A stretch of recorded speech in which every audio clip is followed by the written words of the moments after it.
एक बार क्या हुआ कि वो तोता भगवान कृष्ण का संदेशा लेकर आया श्री राधा रानी के लिए, और वहां जाकर बोला राधे राधे राधे राधे, और जब बार बार राधे राधे बोलता रहा तो श्री राधे बाहर निकल कर आई, मुस्कुराने लगी और बोली अरे शुका क्या बोल रहे हो, राधे राधे मावती कृष्णम कृष्ण पदम प्रिया। शुका राधे राधे मावती, राधे राधे मत बोलो, कृष्णम कृष्णम पदम प्रिया, कृष्ण कृष्ण बोलो, क्योंकि राधे के मन में कृष्ण बसते हैं, इसलिए कृष्ण कृष्ण बोलो। और जब ये कहा कृष्ण कृष्ण बोलो तभी शुक बहुत प्रसन्न हो गया कि कितना प्रेम श्री राधे को दिल में है। कहते हैं भक्तों तभी से वो शुक श्री राधा रानी को अपनी गुरु मानने लगा। अपने गुरु मानते हैं शुकदेव जी भगवान श्री राधा रानी को, और जब से शुक ने गुरु मान लिया श्री राधा रानी को तो राधा रानी के चरणों की सेवा करने लगा, उनकी गोद में खेलने लगा वो। तभी एक बार हुआ कुछ ऐसा कि शुक ने राधा रानी से कहा गुरु माँ देखना संसार कितना अच्छा लग रहा है, मेरे मन में भी ऐसा आ रहा है कि मैं भी एक बार जाकर संसार देख आऊं, मेरे मन में आ रहा है, क्या आपकी आज्ञा है। तभी श्री राधा रानी ने जो गोलोक में थे कृष्ण के पास, उन्होंने कहा शुका संसार दूर से देखने में बढ़िया लगता है, पास जाओगे तो माया सताएगी, पास जाओगे तो माया मोह में फंस जाओगे, परेशान हो जाओगे, बड़ा धोखा है संसार में तो। लेकिन शुक्र ने कहा बड़ा मन कर रहा है जाकर देखूं, दो तीन तरह बहुत मन है। तो राधा रानी का मन ही है तो जाकर देख लो, क्योंकि जब तक अपने आप नहीं देख लेते तब तक समझ नहीं आता कुछ भी, अपने अनुभव से ही दुनिया सीखती है। यदि कोई व्यक्ति गलत काम कर रहा है और उसका फल उसे गलत मिलने वाला है और उसे हम पहले ही भोग चुके हैं तो हम उसे समझाएंगे कि भैया ये मत करिए नहीं तो ये हो जाएगा, तुझे पछताना पड़ेगा, कह तो हम देंगे, लेकिन सामने वाला बंदा मानेगा नहीं, क्योंकि उसने अनुभव नहीं किया, हमने अनुभव किया इसलिए उसे बता दिया, पर वो नहीं माना। जब वो खुद गिरता है उस गड्ढे में तब उसे समझ आता है कि हाँ यहाँ परेशानी थी और इन्होंने सही बोला था।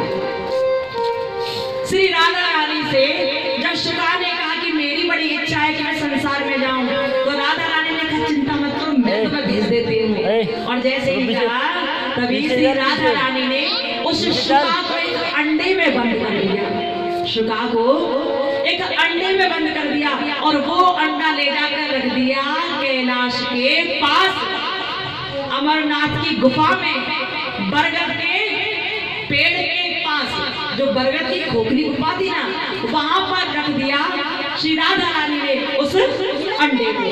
और जब वहां रख दिया तो श्री राधा रानी तो गोलोक चली गई, लेकिन हुआ क्या, यहाँ तो ऐसा हुआ, लेकिन वहां कैलाश पर्वत पर भगवान श्री भोलेनाथ और माता पार्वती का झगड़ा चल रहा था। झगड़ा किस लिए चल रहा था, भोलेनाथ और पार्वती मैया का जानते हो कुछ? झगड़े की एक वजह थी, अब सुनना कि झगड़ा क्यों चल रहा था उन दोनों के बीच में। हुआ कुछ ऐसा था कि एक बार की बात कि बाबा भोलेनाथ ने देवी पार्वती से कहा पार्वती हम जरा भ्रमण करके आते हैं, आप हमारे लिए भांग तैयार रखना, भांग तैयार रखना तुम्हारे लिए। देवी पार्वती ने बात स्वीकार की और अपने स्वामी की आज्ञा मानकर भांग घोटने लगी। ये बाल अंदर लगाओ नहीं। और जब वो भांग घोटने लगी तो इधर भोलेनाथ तो चले गए भ्रमण करने के लिए, लेकिन तभी वहां पर आ गए देवर्षि नारद जी, नारायण नारायण कहते हुए। और जैसे ही नारद जी वहां पर आए, नारद जी ने देखा कि पार्वती मैया तो भांग घोट रही है, और देखते बोले अरे मैया क्या बात है, भांग घोट रही है, आप तो वो त्रिलोकी नाथ की पत्नी है, आप भांग घोट रही हैं, किसके लिए घोट रही है माता? और जैसे ही कहा तो देवी पार्वती ने कहा नारद जी मेरे स्वामी के लिए मैं भांग घोट रही हूँ। उधर हो क्या चला लगे यार। जब ये कहा तो नारद जी बोले अच्छा, अरे माता आप मैंने देखा है कि भोलेनाथ जो कहते हैं वो सब काम कर जाती हैं, करती है ना? माता ने कहा हाँ बिल्कुल करती हूँ, मेरा भाई अधिकार है करना, मेरे कर्म है करना, उधर हो गया, उधर हो गया, चल उधर हो गया, उधर हो गया, काम करती हूँ। बिना श्रद्धा के बिना प्रेम के कोई आपका काम कभी नहीं करता, याद रखना। यदि कोई करता है बिना श्रद्धा के या बिना प्रेम के तो या तो वो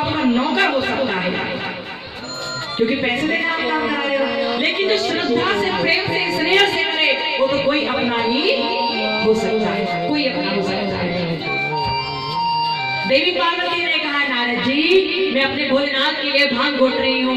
नारद जी बोले माता मुझे प्रतीत होता है कि आप भोलेनाथ से बड़ा प्रेम करती हैं, ऐसा लग रहा है मुझे। माता बोली कुछ शक है क्या? अभी तक शंका थी क्या तुम्हारे मन में? नारद जी बोले अरे माता मैंने तो ये सुना है कि आप तो भोलेनाथ से प्रेम करती हैं, लेकिन भोलेनाथ शायद आपसे प्रेम नहीं करते, शायद मुझे ऐसा लगता है। पार्वती माँ ने जैसे ये सुना कि नारद बोल रहे हैं कि भोलेनाथ प्रेम नहीं करते, तो ये सुनकर पार्वती माँ बोली अरे नारद जी कैसी बात करते हैं आप, चुप रहिए, बोली बोली। नारद जी बोले क्यों, बुरा लग रहा है माता, लेकिन मैं सत्य कह रहा हूँ कि भोलेनाथ शायद आपसे पूरी तरह प्रेम नहीं करते। देवी पार्वती ने कहा तुम्हें कैसे पता?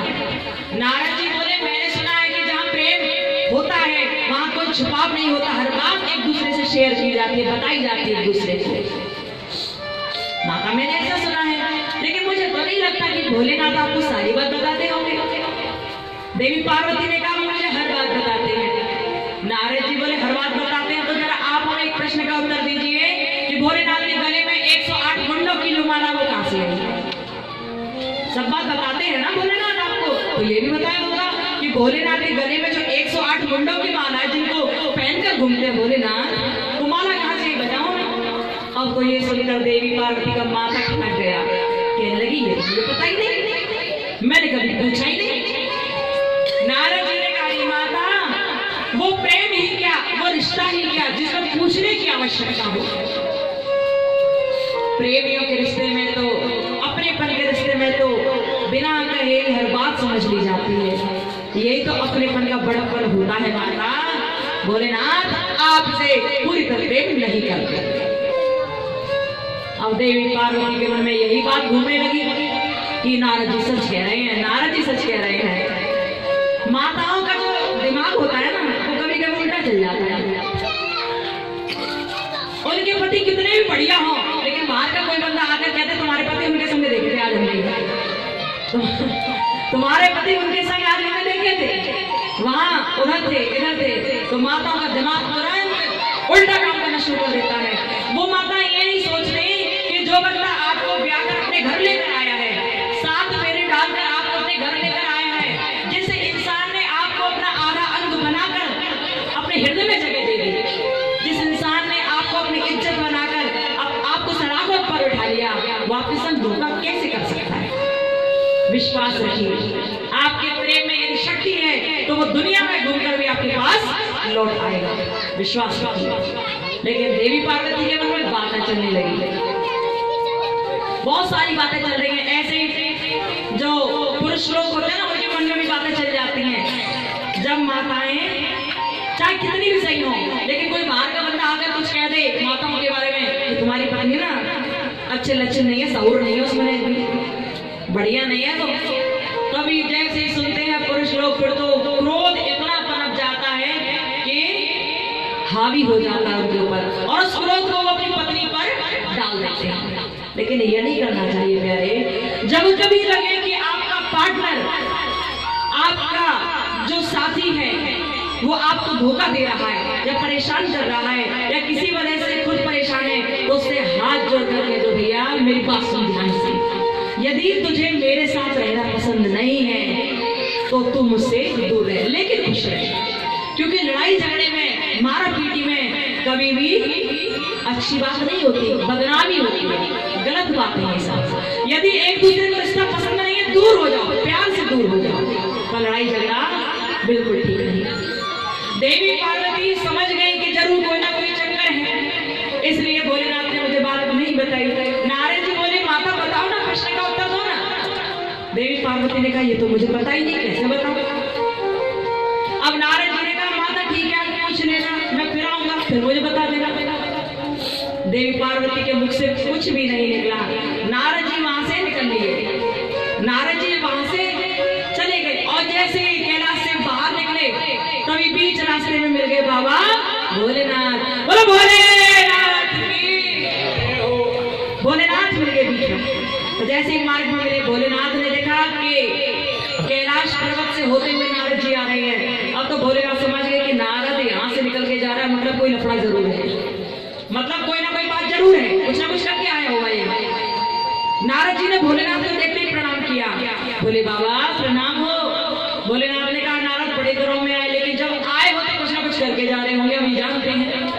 नारद जी बोले बाबा माता ने आपको याद किया है, जल्दी जाओ ना, जल्दी जाओ, माता याद कर रही है। भोलेनाथ बोले तुम आए हो तो तब तो जरूर ही याद कर रही होगी, क्योंकि तुम्हारे आने पर कोई शंका नहीं होती, तुम कुछ ना कुछ करके ही आओगे, ये 100% है, करके आओ। ठीक है हम जाते हैं। नारद जी वहां से मुस्कुराते हुए चले गए और बाबा भोलेनाथ कैलाश पर्वत पर पहुंचे। वहां देखा देवी पार्वती दिखाई नहीं दे रही, गई जो भांग घोट रही थी वो नहीं नजर आ रही, सिलबट्टा अलग पड़े हुए थे, भांग अलग पड़ी थी। देवी पार्वती मुंह फुलाकर एक कोने में बैठी थी। भोलेनाथ ने आवाज लगाई पार्वती ओ पार्वती, पर पार्वती को गुस्सा थी। जब माताएं गुस्सा हो जाए तो चंडी का रूप धारण कर लेती है, देखा है, दुर्गा बन जाती है, हाथ में त्रिशूल लेके आओ सामने आओ, दिखाते हैं हम क्या है, बन जाती है। देवी पार्वती बहुत नाराज होकर बैठी थी कि बात नहीं करनी हमें आज से, बिल्कुल बात नहीं करनी। भोलेनाथ ने फिर आवाज लगाई पार्वती क्या बात है बताओ, नाराज क्यों हो? जब हम गए थे तब तो आप एकदम सही थी, बड़ी प्यार से आज्ञा का पालन कर रही थी, अब क्या हुआ हमारी लौट गई, कोई बात हुई है क्या? देवी पार्वती ने कहा आजकल तुम्हारी बहुत खबरें आ रही हैं कानों में सुनने को, बहुत चर्चा सुनाई दे रही है तुम्हारे बारे में। ये सुनकर भोलेनाथ ने कहा मैं तो बैरागी हूँ, मुझे तो खुद अपना होश नहीं रहता, मेरी चर्चाएं आजकल चल रही है, मुझे पता ही नहीं क्या बात है। पार्वती बताओ हमें, बताओ जरा। देवी पार्वती कहने लगी कि क्या आप मुझसे प्रेम करते हो? अब देखिए जहाँ प्रेम और श्रद्धा पूरी तरह से थी वहां शंका पैदा हो गई। एक बात याद रखना, आप दोनों के बीच में प्रेम रखवाना केवल वही चाहेंगे जो आपसे प्रेम करते हो पूरी तरह से, आपके परिवार वाले, आपके लोग, वही प्रेम आप दोनों के बीच में रखवाना चाहेंगे। लेकिन जो आपसे दूसरी तरह का प्रेम करता है, दूसरी तरह का बोले तो दूसरी तरह का पति पत्नी और वो वाला प्रेम, समझे ना? यदि कोई आपसे उस तरह का प्रेम करता है या कुछ और ही सोच रहा है तो समझ लेना कि आपके रिश्तों में जल्दी खटास आने वाली है और कुछ ना कुछ होने वाला है। इसलिए पति पत्नी रहो, वो को दूर रखना ज्यादा उचित है। बोलो राधे। हुआ क्या? हुआ ये कि पार्वती मैया ने कहा भोलेनाथ क्या आप मुझसे प्रेम करते हो? भोलेनाथ ने कहा शंका है क्या कोई? कुछ परीक्षा लोगी क्या अग्नि पे चलवाओगी मुझे? कैसे प्रमाणित करो बताओ। देवी पार्वती ने कहा जब प्रेम करते हो तो इतना बताओ कि आज तक तुमने मुझसे बात छुपाई क्यों? भोलेनाथ ने कहा मैंने तो तुझे कोई बात नहीं छुपाई, तुम तो मेरा आधा अंग हो, मेरी अर्धांगिनी हो भाई, कैसे छुपा लूंगा मैं तुमसे? देवी पार्वती बोले नहीं छुपाई तो आज तक ये बताया भी तो नहीं है तुमने मुझे कि आपके गले में जो 108 मुंडों की माला ये कहां से आई? कभी बताया आपने मुझे? नहीं बताया ना। भोलेनाथ मुस्कुराने लगे और बोले अरे पार्वती क्या बात कर रही तुम? पार्वती इसी वजह से नाराज थी क्या तुम? देवी पार्वती ने कहा हाँ मैं इसी वजह से नाराज थी। भोलेनाथ कहने लगे पार्वती जिन मुंडों को देखकर तुम नाराज हो रही हो ना, अरे पार्वती ये किसी और के मुंड नहीं है, ये तुम्हारे ही मुंड हैं, ये तुम्हारे ही सब मुंड हैं। तुम्हारे 108 बार जन्म हो गए और 108 बार जन्म लेने के बाद तुम्हारा 108 बार मरण हो गया। मैं तुमसे इतना प्रेम करता था और करता हूँ कि तुम्हारे हर जन्म के मुंड को मैं बेकार नहीं जाने दे सकता था, इसलिए मैंने हर मुंड को लिया और लेकर एक माला में पिरो दिया और अपने गले में धारण कर लिया।